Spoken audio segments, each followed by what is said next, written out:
Go FM. À Go FM, voici le Doc Mayou. Bonjour, docteur. Messieurs, Garé, Jonathan. Et bonjour, Doc. Alors donc, on avait promis à nos auditeurs, docteur, de parler ce matin du Ritalin. D'ailleurs, ça faisait la une du Journal de Montréal en lockout hier. Pas stressés, parents débordés, consommation record au Québec, nos enfants assommés au Ritalin. Là, je veux, juste pour, avant de partir la discussion, là, Doc, je veux vous entendre la définition exacte. Qu'est-ce que c'est du Ritalin? Le Ritalin, c'est de la drogue. C'est un psychostimulant. C'est un dérivé des amphétamines. Alors, c'est quasi la même chose que l'ecstasy. OK. Autrement dit, écoutez, j'ai pas fait l'expérience, mais on pourrait prendre de l'ecstasy et donner ça à des enfants qui ont un déficit de l'attention, et ça fera le même job que le Ritalin. Sacrifice, hey, ça commencerait. Mais là, ça existe depuis combien d'années, à votre connaissance, là, que les bons docteurs, les bons psychiatres comme vous donnent ça aux enfants? Ben, 1950. Et j'ai déjà vu un médecin, dans les années 70, un médecin qui avait développé une tendance au Ritalin.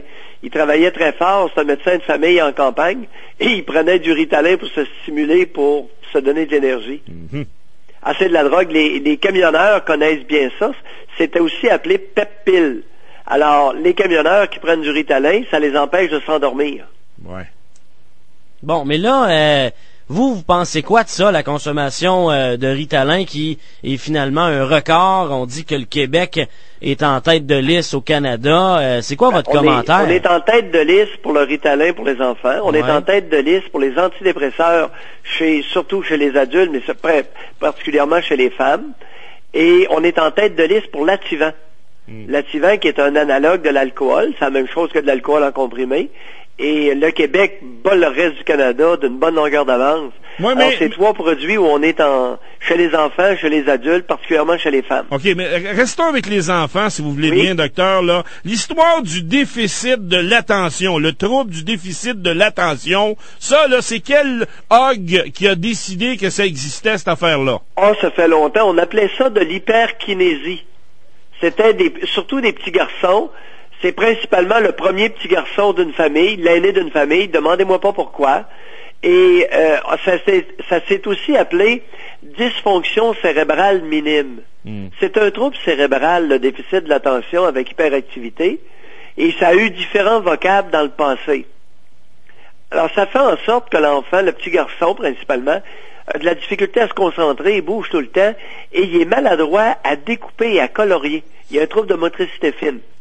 Maintenant, ça apparaît, vers 4-5 ans, ça connaît son pic vers 9 ans, 8-9 ans, et à 12-13 ans, ça diminue habituellement, pour laisser très peu de traces chez l'adulte. Mais c'est un trouble neurologique qui touche principalement les petits gars. OK. Mais est-ce qu'il y a moyen d'éviter le Ritalin? Non. Vous savez, regardez, le Ritalin, là, c'est de la bonne potion. C'est l'effet, là, vous constatez, dès que quelque chose est bon, ça se répand comme une traînée de poudre, et on veut l'appliquer de façon magique au Québec à n'importe quoi. C'est ça le Ritalin est victime de son efficacité. C'est un maudit bon produit. Oui, mais ça fait quoi, là? Ça assomme le petit gars? Quoi? Ça c'est que ça fait, là? Non, c'est un psychostimulant. Ça réveille le chat, et les souris se tiennent tranquilles dans le cerveau. Ouais. Alors, dans le cerveau d'un enfant qui a ce trouble neurologique-là, c'est qu'il y a des cellules inhibitrices qui font pas leur job. Si on les stimule, elles font tenir tranquilles les cellules autour. C'est pour ça que j'utilise l'exemple du chat et des souris. Alors, chez les enfants qui ont ce déficit-là, leur chat dort puis les souris s'énervent. Tu comprends?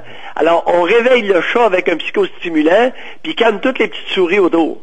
Ouais, mais le problème, là, à la source de tout ça, là, docteur, allez-vous être d'accord, que c'est le diagnostic. Il y en a qui connaissent rien, ou à peu près. Voilà. Voilà, c'est ça.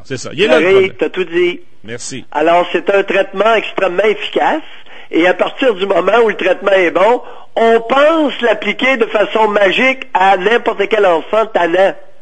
Ben non. Un enfant tannant qui se concentre bien sur ses jeux n'a pas ce trouble neurologique-là. L'enfant hyperactif, là, ou hyperkinétique, ou avec un déficit de l'attention avec hyperactivité, c'est très particulier.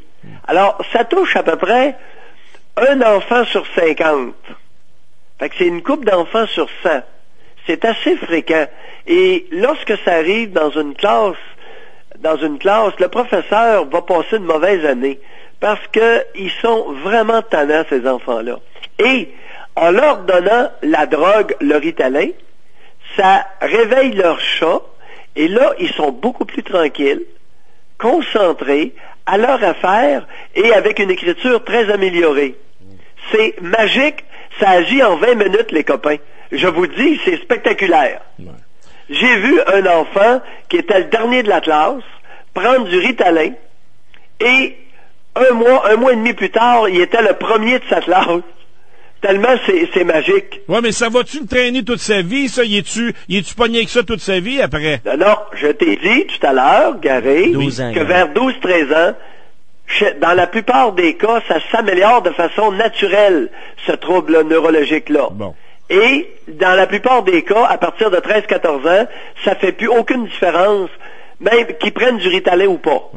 OK? Alors on le cesse. Bon. Mais ils peuvent demeurer avec un petit trouble d'attention. Ils peuvent demeurer avec une motricité fine un peu moins bonne. Ils sont moins bons sur le marteau, sur le tournevis que d'autres gars.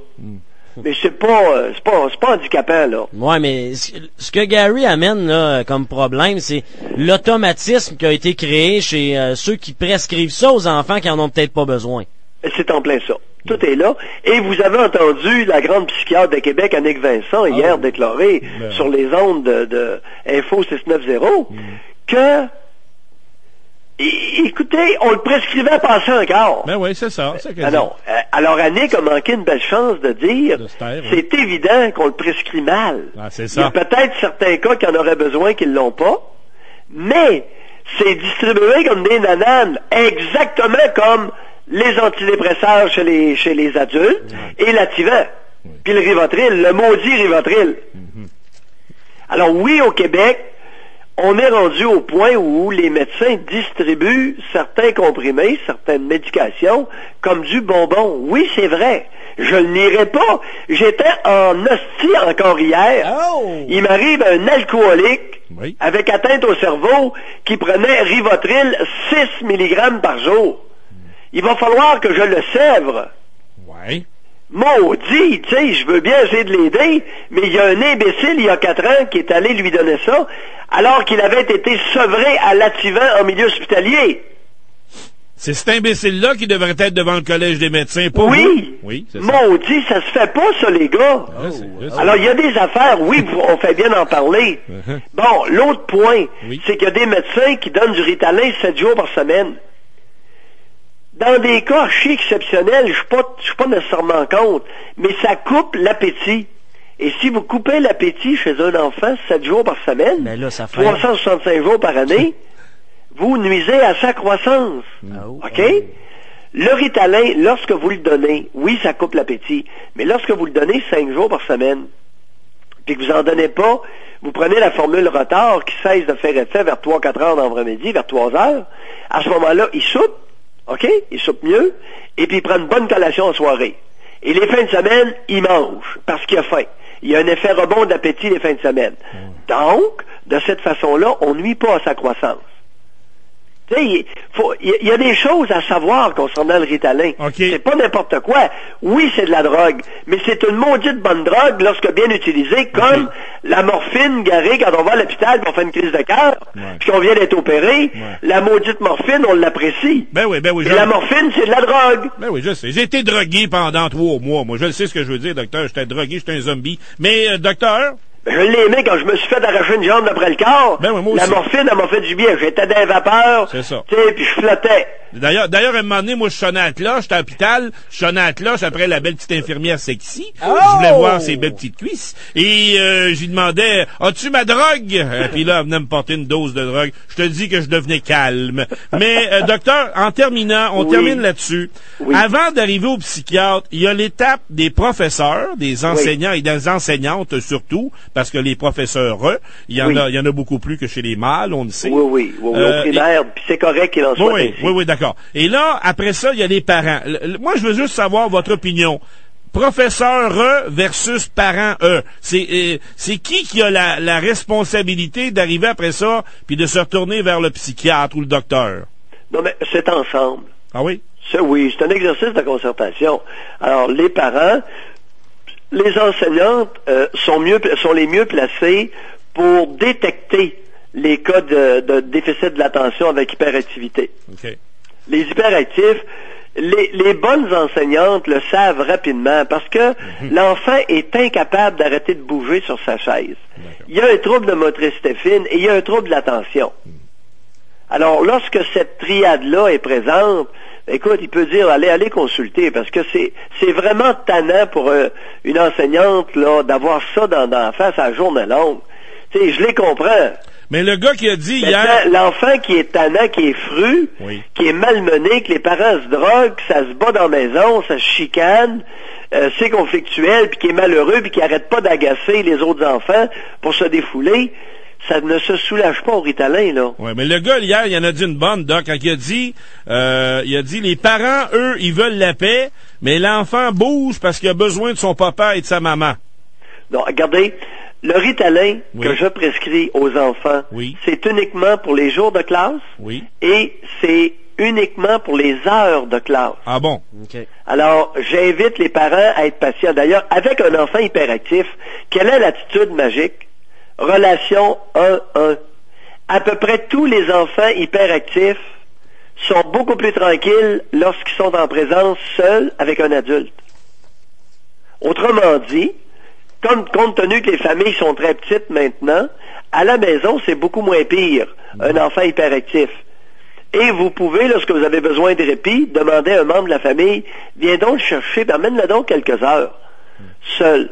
Parce qu'ils sont facilement distrayables et en groupe, ils deviennent souvent incontrôlables.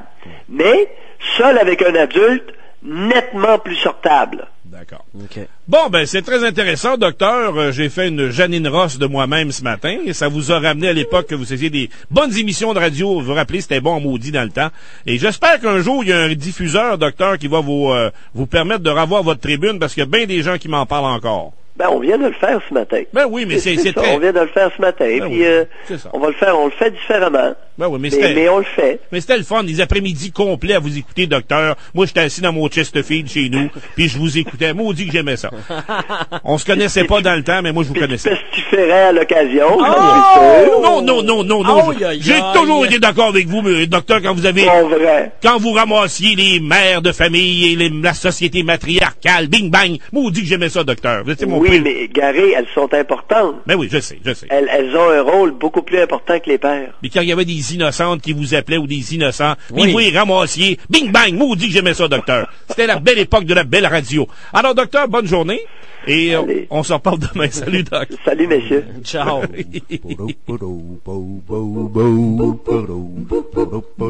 C'est une figure de proue qui brasse la boîte à poules, Doc Mayou. C'est lui qui tente le pouls du Québec quand il est trop mou, Doc Mayou. Avec lui, y a pas de froufrou, c'est pour ça qu'il fait des jaloux, le Doc Mayou. Le Doc Mayou. Pierre Mayou. Et le Doc. À Go, on se lève avec le Doc Mayou, le matin à 8h05 et en reprise à 17h45 à Go FM.